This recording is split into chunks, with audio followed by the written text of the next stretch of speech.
Ya. Bismillahirrahmanirrahim. Para pemirsa BTV yang dimuliakan Allah Subhanahu wa taala.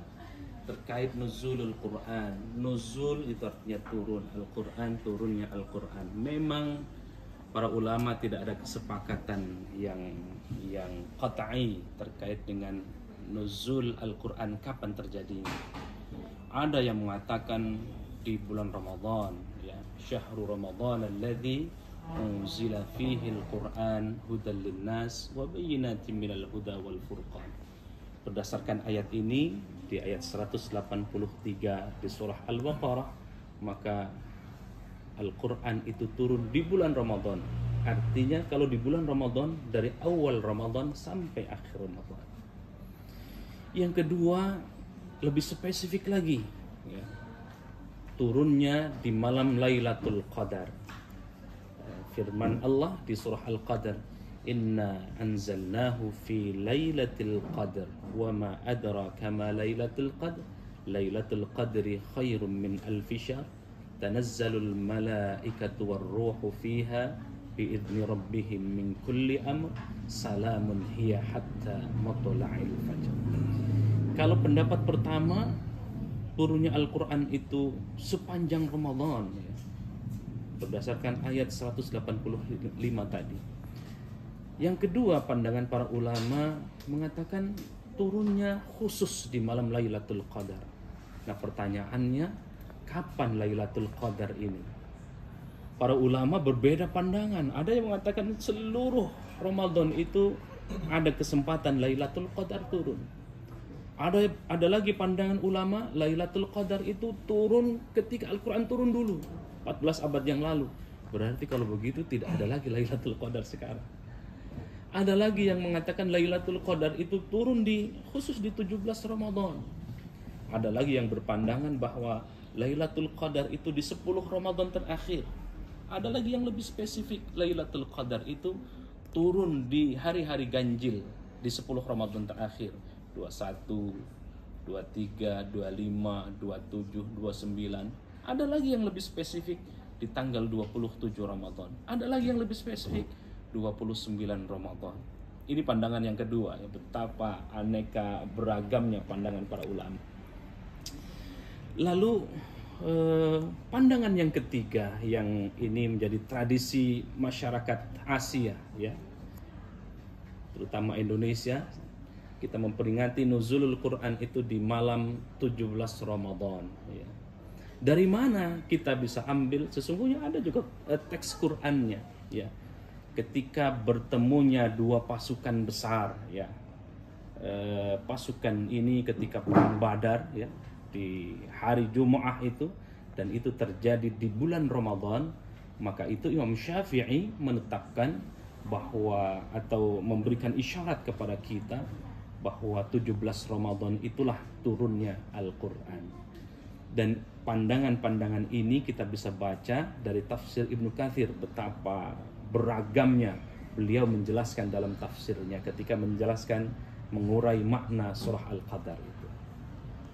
Pak, terkait dengan Al-Quran sendiri kan, selain perbedaan paham kapan sebenarnya Al-Quran itu diturunkan, Yeah. gitu kan. Sebenarnya kan kalau yang kita pahami, Al-Quran itu ibaratnya diturunkan, didayakan secara bertahap, ya. Ada yang di Makkah, ada yang di Madinah. Yeah. Itu bagaimana sih sebenarnya kita memandang turunnya Al-Quran itu, apakah langsung sebagai kitab yang benar-benar langsung jadi, atau secara bertahap, itu seperti apa? Iya, ini juga beragam pandangan para ulama, ya, Masya Allah. Ada yang mengatakan turunnya Al-Quran itu sekaligus di Lauhil Mahfud, dari Lauhil Mahfud, Baitul Izzah ke Sama'id Dunya. Ada yang mengatakan secara berangsur-angsur, dan dalilnya sama di surah Al-Isra itu, bahwa turunnya Al-Quran itu secara berangsur-angsur disampaikan kepada baginda Rasulullah SAW.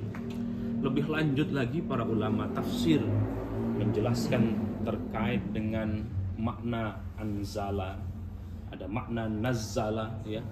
Ketika anzala, misalkan tadi surah Al-Qadar tadi, inna anzalnahu fi lailatul qadar, berarti turunnya sekaligus pada malam Lailatul Qadar itu. Tetapi ada redaksi yang lain tidak sekaligus, tapi turunnya bertahap. Ya. Dan dua-duanya mempunyai filosofi dan pandangan yang kuat. Ya. Silakan mengambil yang mana. Dari Lauhil Mahfuz, lalu kemudian Baitul Izzah, Sama'id Dunya disampaikan kepada baginda Rasulullah Sallallahu Alaihi Wasallam sesuai dengan konteksnya. Misalnya ketika turun surah Ali Imran ayat 102. Ketika itu ada suku Aus dan suku Khazraj bertingkai pangkai, hampir saling membunuh. Mereka sudah mengangkat pedangnya, ya. Suku Aus dan suku Khazraj hampir berkelahi, maka turunlah ayat wa'tasimu bihablillahi jami'an wala tafarraqu. Maka itu dalam ulumul Quran kita kenal ada asbabun nuzul, sebab-sebab turunnya ayat atau turunnya Al-Quran. Nah, terkait mana yang paling benar, mana yang paling mendekati kebenaran, ya pandangan-pandangan para ulama ini memiliki sekali lagi hujjah yang kuat, yang berpandangan bahwa turunnya Al-Quran sekaligus itu juga hujjahnya kuat. Tadi di Lauhil Mahfuz tadi, dan makanya dari Lauhil Mahfuz ini, dari Sama'id Dunya, Baitul Izzah, baru kemudian turunnya bertahap kepada baginda Rasulullah Sallallahu Alaihi Wasallam sesuai dengan konteksnya. Wallahu a'lam bishawab. Terakhir Pak, yang boleh secara singkat aja Pak, gimana kita sebagai umat Muslim memaknai dan memaknai dan juga memperingati nuzul Quran itu bagi kita sendiri Pak? Iya. Kalau kita berbicara nuzulul Quran dalam konteks kemuliaan Al-Quran, saya ingin gambarkan begini, bahwa Ramadan itu menjadi istimewa karena turunnya Al-Quran. Keistimewaan Ramadan itu, Syahrul Ramadan alladzi unzila fihi Al-Quran. Kita diberikan malam 363 hari ya, 633 malam. Malam itu sesungguhnya menjadi malam yang sama seperti malam-malam yang lain biasa saja. Tapi begitu Al-Quran turun di malam itu, maka malam itu kata Allah khairum min alfi syahr, lebih baik, lebih hebat, lebih dahsyat daripada 1000 bulan. Kenapa memiliki keistimewaan yang luar biasa? Karena ternyata inna anzalnahu fi lailatul qadar, karena Al-Quran turun di malam hari itu.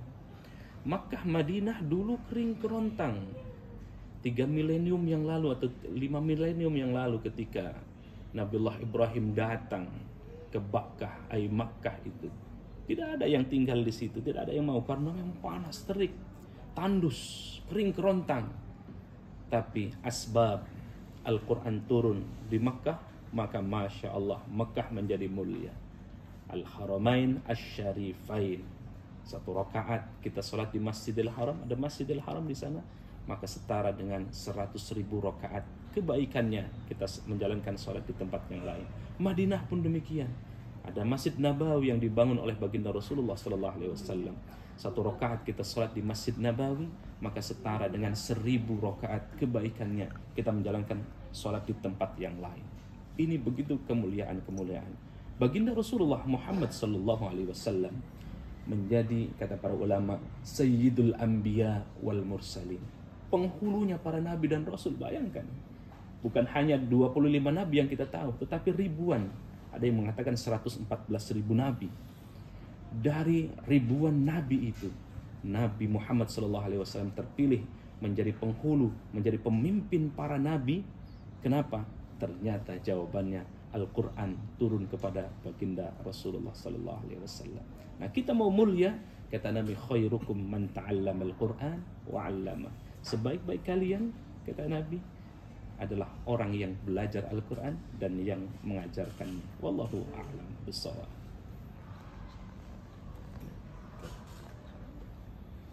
Terus yang berikut